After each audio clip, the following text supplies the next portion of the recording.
Bonjour et bienvenue dans ce nouveau Perspective dans lequel on parlera des métiers du commerce, de la gestion et de l'informatique, ou plus précisément des formations qui vous sont proposées partout en Sarthe à l'occasion de Format Sarthe. Une carte pour débuter, mais je voudrais vous présenter nos invités d'abord. Corinne Chailloux sur le premier plateau, Julien Guillemet, bonjour. Bonjour. Bonjour. Et puis tout à l'heure, Annie Mézières, bonjour. Bonjour. Donc une carte, je disais, avec les différents établissements qui proposent ces formations. Des métiers, Corinne Chailloux, très divers sont proposés dans pas mal de domaines. Alors commerce. Commerce, gestion, informatique, qui sont une offre de formation en fait sur ce pôle Format Sarthe. Très variée, très diverse, qui va du niveau 3, c'est-à-dire du CAP, au niveau 6, la licence pro.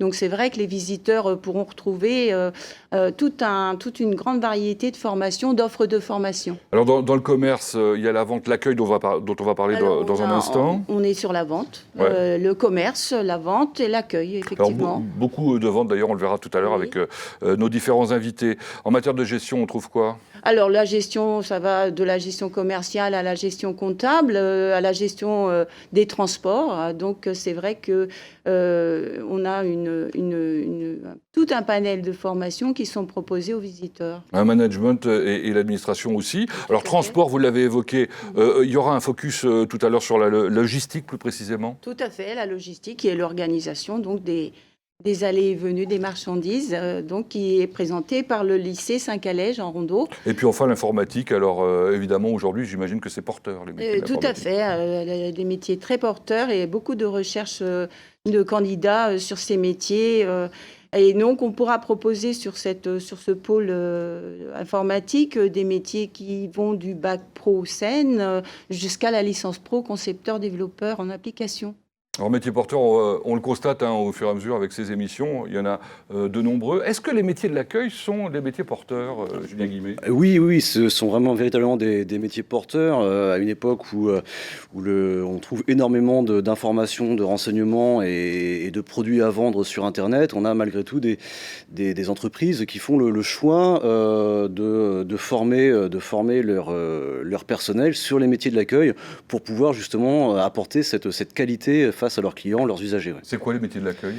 Les métiers de l'accueil, on va en retrouver dans différents types d'entreprises. Ça peut être aussi bien des agences immobilières, des auto-écoles, des EHPAD, des musées, des mairies.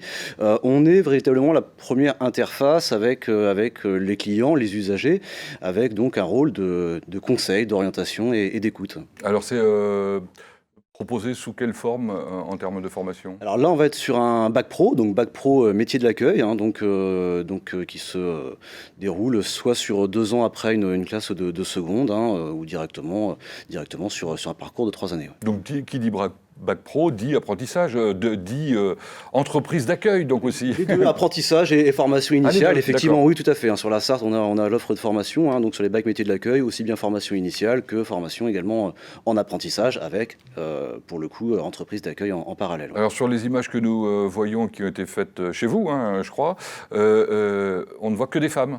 C'est effectivement un métier qui est très, très féminin, donc on a véritablement une féminisation des métiers de l'accueil, mais pas que, on a aussi quelques hommes, quelques garçons, et on voit à l'image. Voilà. Alors pour l'apprendre, on utilise évidemment la possibilité de faire des stages ici ou là. Vous avez reproduit un office du tourisme en interne, d'après ce que j'ai cru comprendre. Oui, pour rendre un peu effectivement concret et permettre la pratique au quotidien au sein de notre établissement, on a, dans le cadre d'un partenariat avec l'Office du tourisme du Mans, on organise d'abord une visite de leurs locaux. On a eu l'occasion d'avoir une présentation des différents métiers, des différentes missions de l'Office du tourisme. Et puis, dans le cadre de ce partenariat, on a eu l'occasion de se faire prêter du matériel et donc de reconstituer un Office du tourisme pédagogique au sein de notre établissement. Alors pour être complet à l'issue du bac pro, on peut aussi poursuivre ses études si on le veut ? Oui, on encourage bien entendu la poursuite d'études. Donc après, sur un BTS notamment, avec des fonctions qui peuvent rester polyvalentes, BTS gestion de la PME, ou s'orienter vers les voies commerciales comme le BTS management commercial opérationnel par exemple. Merci Julien Guillemet. Je vais rejoindre maintenant Annie Mézières pour quelque chose de très intéressant, vous allez voir.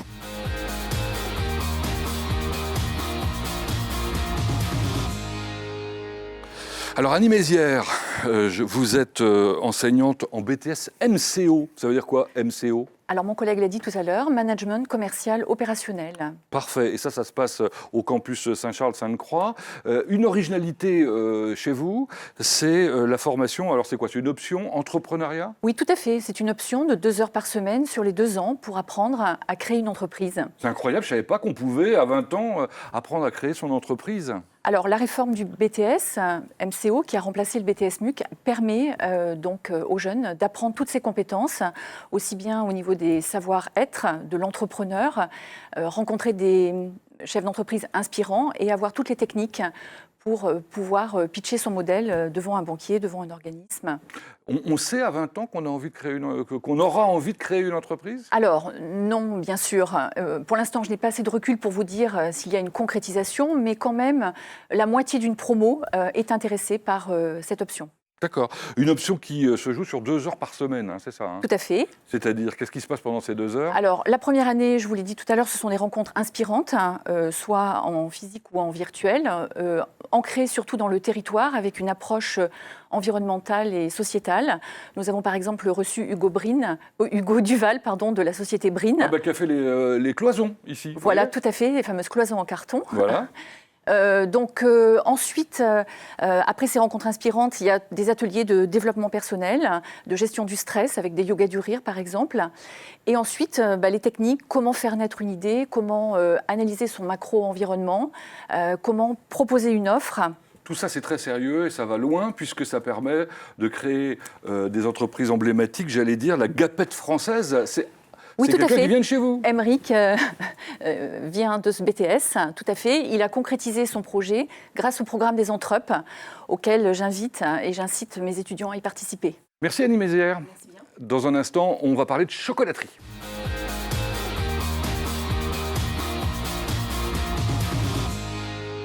Donc on parle de la filière commerce, on est d'accord, et en l'occurrence avec 3 invités. Annabelle Massot, bonjour. Bonjour.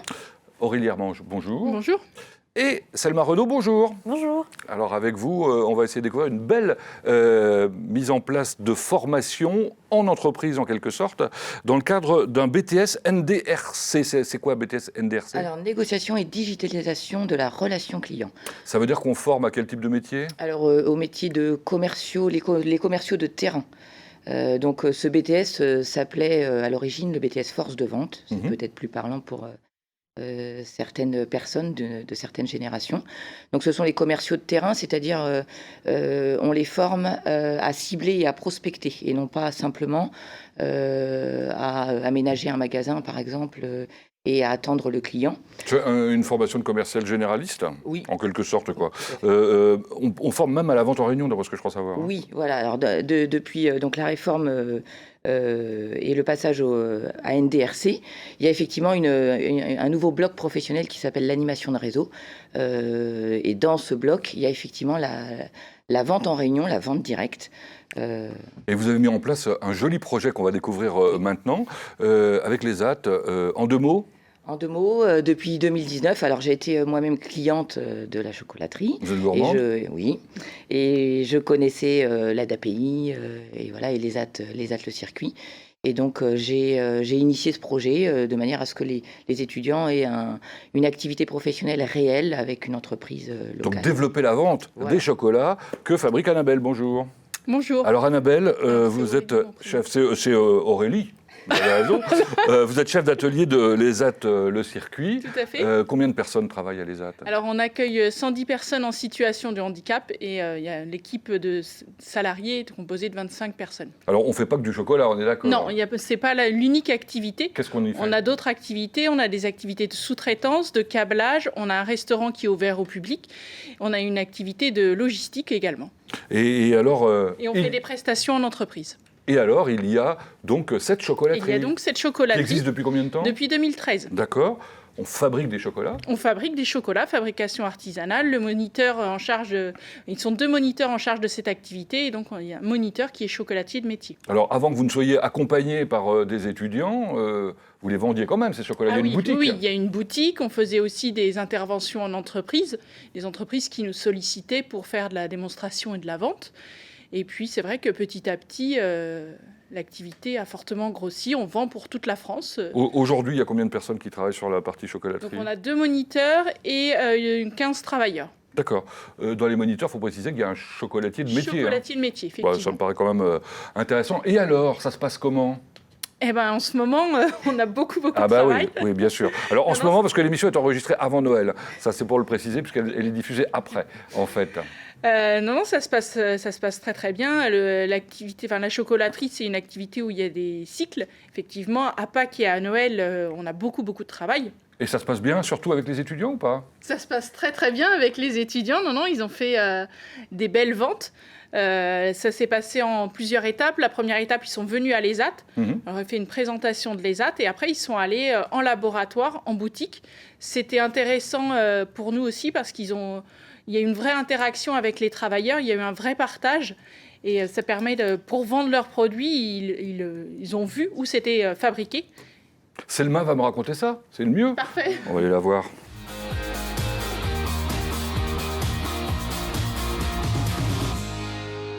Bon, je vous présente donc Selma Renaud. Rebonjour. Rebonjour. Selma, vous êtes étudiante en BTS NDRC, vous êtes une commerciale dans l'âme? Je dirais pas ça, mais j'ai découvert le monde de l'entreprise et ça m'a beaucoup intéressée.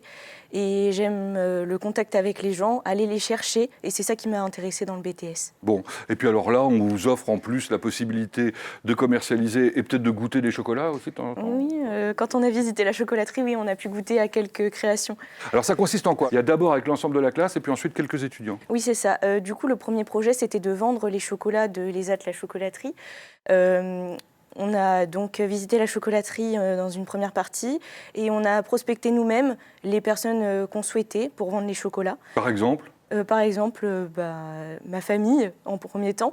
Je leur en ai parlé et s'ils étaient intéressés, je leur ai montré le catalogue, je leur ai expliqué les bons points de la chocolaterie. Deuxième projet avec un groupe plus restreint d'étudiants? Avec 6 étudiants de la classe. Du coup, on va faire un événement commercial au lycée où on va présenter l'ESAT, la chocolaterie, et ce sera pour les valeurs de la République.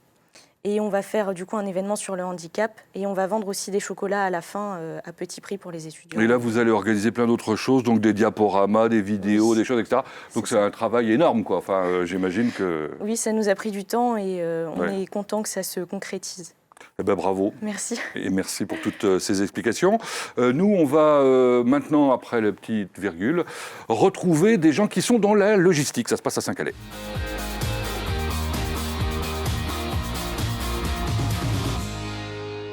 Donc on l'a dit tout à l'heure, en Sarthe, on se forme également à la logistique grâce, par exemple, à Anita. Bonjour Anita. Bonjour. Anita Denis qui est enseignante au LP Jean Rodon de Saint-Calais. Et puis grâce à des professionnels qui accueillent les apprentis, par exemple Denis Boisset. Bonjour. Bonjour. Qui travaille à l'usine Renault du Mans. Et puis grâce à des apprentis, comme Kenan Garnier, bonjour.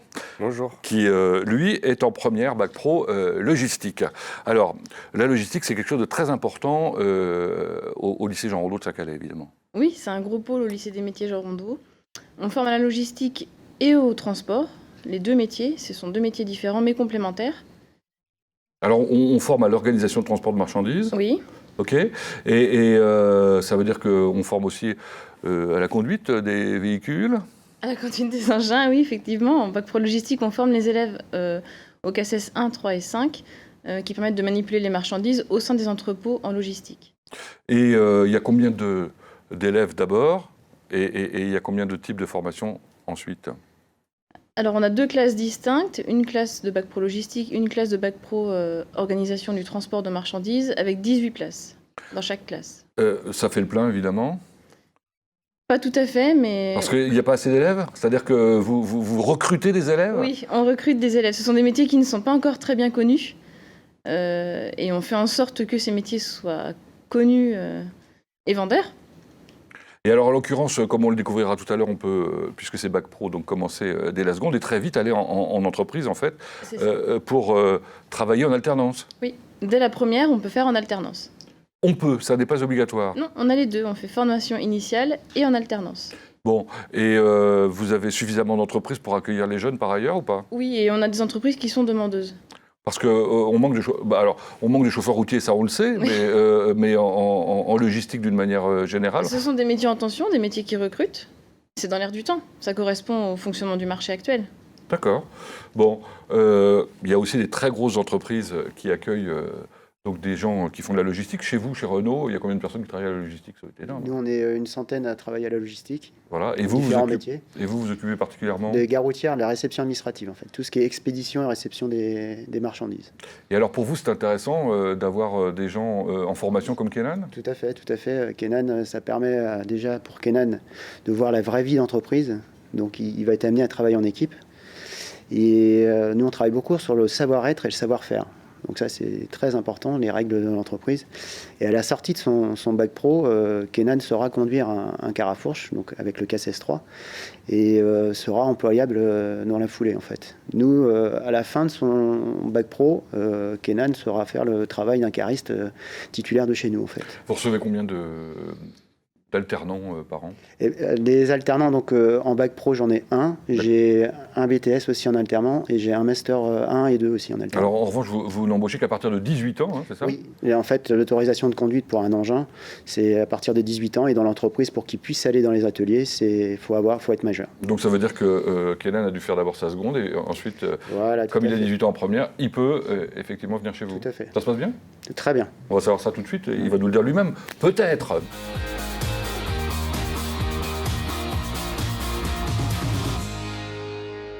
Bon, ben on va découvrir ce que c'est que la vie d'un lycéen en bac pro. Alors Kenan, d'abord, pourquoi avoir choisi les métiers de la logistique? Bah, tout simplement parce qu'il y a mon grand frère qui était là-dedans depuis un certain moment. Ouais. Et j'ai fait quelques stages avec lui.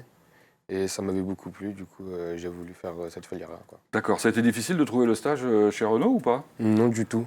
C'est mon professeur de transport qui m'a aidé à trouver ça. Du lycée Jean Rondeau? Oui, c'est ça. Ce qu'on voit derrière vous, ce sont des vidéos que font les élèves justement pour présenter leur activité. D'ailleurs, vous disposez, je crois, de nouveaux locaux depuis peu, beaucoup plus confortables, beaucoup plus sympas. Oui. Bon, c'est pas trop dur de travailler en même temps que de faire des études, de suivre, non, etc.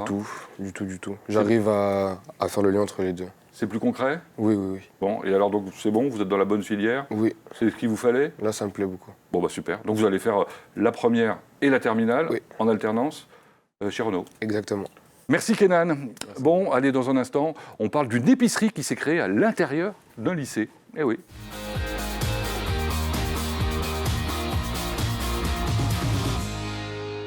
Et on termine cette présentation commerce-gestion informatique par une expérience très sympathique grâce à Brigitte Indry. Bonjour. Bonjour. Vous êtes professeur au lycée Le Mans Sud, accompagné d'un chef d'entreprise, en l'occurrence Arthur Gauthier. Bonjour. Bonjour. Du local des producteurs qui s'associe à vous pour monter le projet qu'on va découvrir. Et puis Emeline est notre invitée sur le plateau pour nous parler tout à l'heure de son expérience, puisque elle, c'est l'une des étudiantes justement en CAP EPC. EPC, ça veut dire? Équipiers polyvalents de commerce, ce sont les employés qu'on trouve dans les grandes surfaces, les petits magasins qui accueillent les clients, les conseils.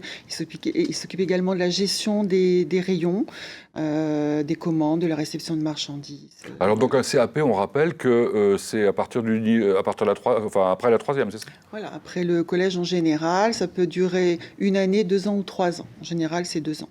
D'accord. C'est donc une formation initiale? Oui. C'est-à-dire que ça ne se fait pas particulièrement en apprentissage? Non, pas chez nous. D'accord. Il y a combien d'élèves aujourd'hui en EPC chez vous? Nous avons 2 classes. La première année et la deuxième année, nous accueillons 15 élèves à chaque fois. Alors, ce qui est intéressant dans cette formation, c'est qu'elle est adaptée à tout type de public.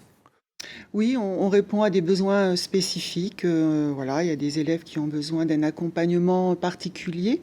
Des gens qui sont malvoyants, par exemple. Voilà, qui ont connu des difficultés scolaires, qui continuent à avoir des difficultés scolaires particulières. Donc, on peut avoir des aides dans la classe pour les aider dans la lecture, dans l'écriture.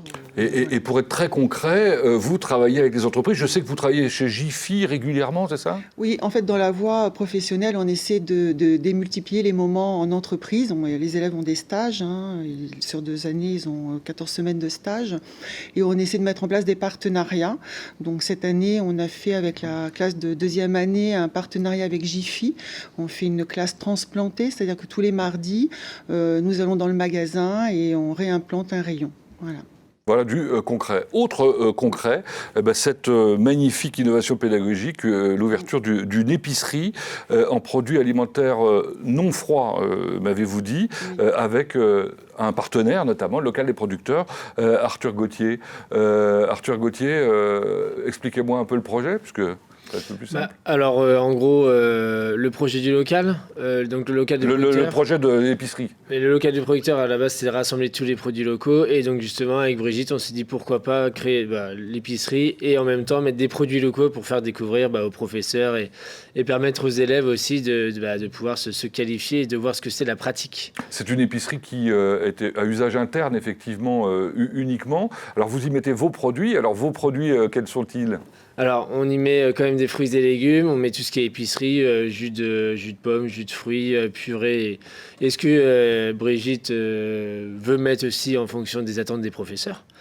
Et pour le coup, ce que je trouve intéressant, c'est que vous alliez épicerie et frais, ce qui permet justement aux élèves de voir aussi qu'à un moment, les fruits et légumes, c'est périssable, il faut faire attention et il ne faut pas faire de trop grosses commandes et ainsi de suite. Et vous avez des contacts directs avec ces élèves, vous-même ?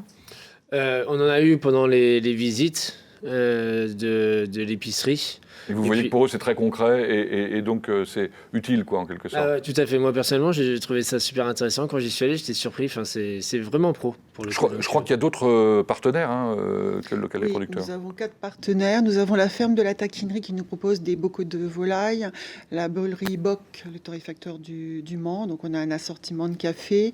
Et Rose à Petits Pois qui nous propose un assortiment de produits zéro déchet. Eh ben voilà qui est sympathique. Si on allait parler à Emeline pour qu'elle nous raconte comment ça se passe de son côté.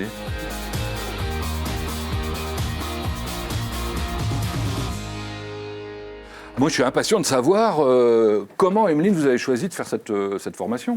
J'ai fait quelques stages qui m'ont beaucoup intéressée et je me suis attirée par le CAP pour voir comment ça donne, mais j'apprécie beaucoup. Ouais, quelques stages dans des magasins. Oui, ouais. Dans des très grands magasins. Parce que le fait de faire de la vente, ou de réassortir les rayons, etc., c'est quelque chose qui vous intéressait a priori. J'apprécie beaucoup cette... Et là, en l'occurrence, ce projet d'épicerie, qu'est-ce que vous y faites concrètement, vous ? Nous, on apprend un peu la vente. On met beaucoup en rayon, on regarde les fruits et légumes, s'ils ne sont pas périmés, tout ça.